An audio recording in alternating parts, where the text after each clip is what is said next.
አሊባባን ኢትዮጵያ ውስጥ ማምጣት ቀላል ነበር ማርክ? ቢገርምህ ያው ዋናው ጊዜም ወስዷል አይደል? ጊዜም ወስዷል። ግን እውነቱን ለመናገር ይሰራል ወይ የሚልም ጥያቄ ነበር። ምክንያቱም አማዞን መጥቶ ውስጥ ከፍታል ሌላ አሊባባ ብትል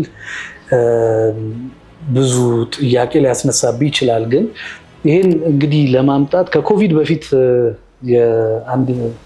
የኛም ድርጅት ወይም ያገኘሁት የትምህርት እድል ነበረ። አሊባባ መሪ የሆኑት ጃክማ ጠቅላይ ሚኒስትራችን ተጋብዘው እዚህ ከመጡ በኋላ ለተወሰነ ቢዝነሶች የትምህርት እድል የማግኘት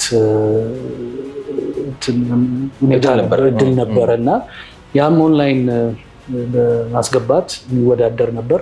ወደ 67 ድርጅቶች ይመስለኛል የዛን ጊዜ ተመርጠው ነበረ። አንደኛው የኛ ድርጅት ነበር እና ትሬኒንጉ ኦንላይን ነበር እና ግን በጣም ጥሩ የትሬኒንግ ነበረ።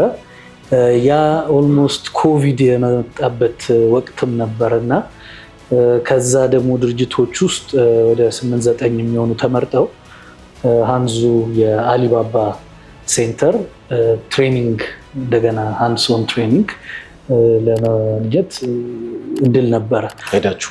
አዎ፣ ግን ሄድነው ከአመታት በኋላ ነው። ኮቪድ ገባና ነገሩን አቋረጠው። የዛሬ 2 ዓመት ይህ ትሬኒንግ እንደገና መጣ።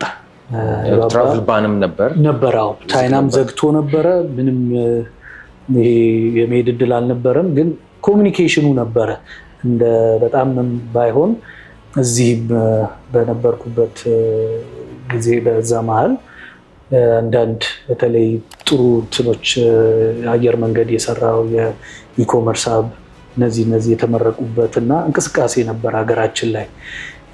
በኋላ ግን የዚህ አሊኤክስፕሬስ እና አሊባባ ትሬኒንጉን ለመቀጠል እንደሚፈልጉ እና 9-10 የሚሆኑ ድርጅቶችን እንደመረጡ ለዛ ቻይና ወስደው ለማሰልጠን እና ከዛ ውስጥም እኔም ድርጅቴ ተመርጠን ነበር። ለመሄድ ቻልን። ያ እውነቱን ለመናገር አይን የከፈተልን እሱ ይቻላል። እውነትም እንደዚህ አይነት ትልቅ ድርጅት ጋር አብሮ መስራት እንደገና ደግሞ እውነትም ኢኮመርስ ለአንድ ሀገር ምንም አማራጭ የሌለው መፍትሄ ነው።